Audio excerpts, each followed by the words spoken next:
रवि जी, हम ये भी जानना चाहेंगे, जो नई प्रतिभाएं हैं, जो युवा बच्चे हैं, वो फिल्म इंडस्ट्री में जाना चाहते हैं, तो उनको क्या क्या सावधानियां रखनी चाहिए, क्या क्या बारीकियां उनके अंदर होनी चाहिए, उनके भीतर एक अभिनय को कैसे जीना चाहिए और कैसी कैसी चुनौतियां आती हैं, इन विषय में हमारे नए प्रतिभाशाली जो एक्टर्स हैं, अभिनेता हैं या अभिनेत्रियां हैं, जो युवा हैं, उन्हें क्या बताना चाहेंगे?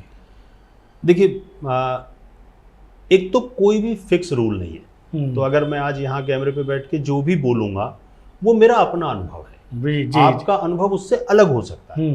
तो मेरा जो अनुभव है वो मैं साझा जरूर करना चाहूंगा जी, क्योंकि यह फर्ज बनता है, जो नई पीढ़ी आ रही है, जो हमारे बाद के लोग हैं, हम अपना उनको एक्सपीरियंस दें। हमसे पहले वालों ने हमको दिया, बहुत मदद की लोगों ने, बिल्कुल, बहुत अच्छी दुनिया है, बहुत अच्छे लोग हैं।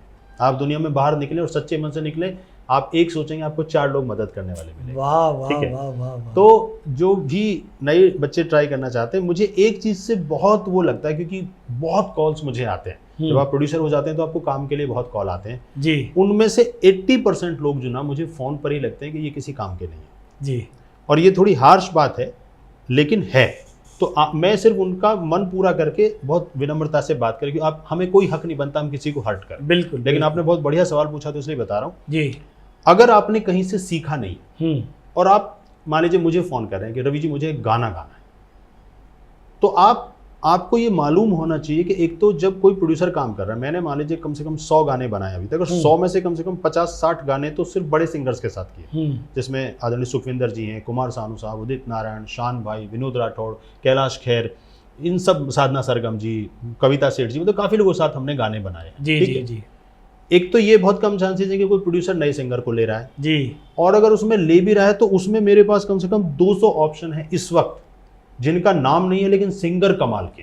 वाह, ठीक है। उसमें अगर आप ये उम्मीद करते हैं कि मैं कहीं बैठा हूं किसी शहर में, गाजियाबाद में, बदायूं में, बरेली में, मध्य प्रदेश में, और मैं ये उम्मीद कर रहा हूं कि रवि जी मैं कभी कभी गा लेता हूं बहुत अच्छा, आप मुझे चांस देना, तो आप मान के चलना कि सामने वाला भले आपका मन रख ले, वो कभी आपको नहीं बुलाएगा, क्योंकि उस पूरे कॉम्पिटिशन में मैं मेरा काम बिगाड़ना नहीं चाहूंगा।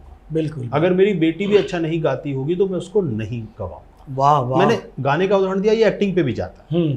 तो एक तो आप सीखें जरूर, बारीकी क्या सीखें, बहुत जरूरी है सर जी। इसलिए जरूरी है कि अगर आप, अच्छा कई लोग इसमें, अरे कला तो गॉड गिफ्टेड होती है, कला सिखाने की चीज थोड़ा ये झूठ है, ये बात एकदम गलत है। अगर ऐसा है तो ये जो बड़े बड़े इंस्टीट्यूट खुले हुए सरकारी तौर पर भी, NSD और ये, फिर ये खुलने ही नहीं चाहिए अगर सिखाने की बात नहीं है। बिल्कुल बिल्कुल सर, कोई भी चीज निखारी तो जाती है ना, आप वो कैसे जाने, तराशी जाती है। आप उससे इसलिए भाग जाना चाहते हैं क्योंकि आप मेहनत नहीं करना चाहते, सीखना नहीं चाहते, आप समय नहीं देना चाहते। और जब आप किसी बड़े एक्टर के सामने खड़े होते हैं, मान लीजिए आप कल, आप जो भी जाए अच्छा काम करें, मान लीजिए आप अनुपम खेर साहब के सामने खड़े हो गए, या कोई भी एक बड़ा एक्टर, कोई भी बड़े से, कोई भी रंगमंच का बड़ा अभिनेता, बड़ा अभिनेता, तो आपकी ना आवाज नहीं निकलती है, वो एक वर्ड पे आपको टोकता है कि आपने क्या बोला, आवाज नहीं, आवाज बोलिए।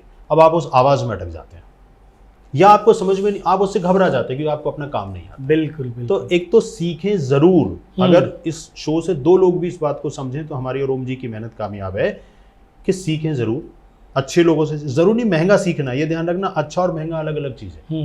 थिएटर कर लें आप, हर कस्बे में थिएटर है, हर शहर में आज की डेट में थिएटर है, थिएटर करें, सीखें जरूर। और मेरा एक सबसे अनुरोध रहता है, घर से भाग के न जाए।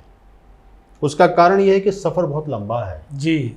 आप जब थकने लगते हैं ना, तो आपको अपनों की याद आती है, और फिर आप महसूस करते हैं कि यार मैं तो अपने घर वाले भी छोड़ आया और यहाँ भी कुछ हासिल नहीं हुआ, तो आपका जो फ्रस्ट्रेशन है वो डबल हो जाता है। वाकई रवि यादव अगर कल नाकामयाब भी होता है तो मैंने शादी की है, मेरे बच्चे हैं, मेरे पास उतना है जितना मेरे भाइयों के पास है, मेरे भाइयों से मिलने के लिए मैं बेताब रहता हूँ, मैं घर से भागा नहीं हूँ, तो मेरा फ्रस्ट्रेशन लेवल उतना ही होगा कि यार मैं कामयाब नहीं हुआ।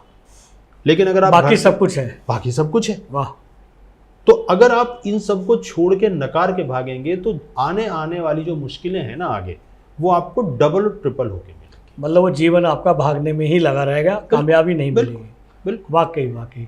अगर आप ये वीडियो YouTube पर देख रहे हैं तो हमारे चैनल को सब्सक्राइब करें और बेल आइकन को दबाना ना भूलें। अगर आप Facebook पर ये वीडियो देख रहे हैं तो हमारे पेज को लाइक करें।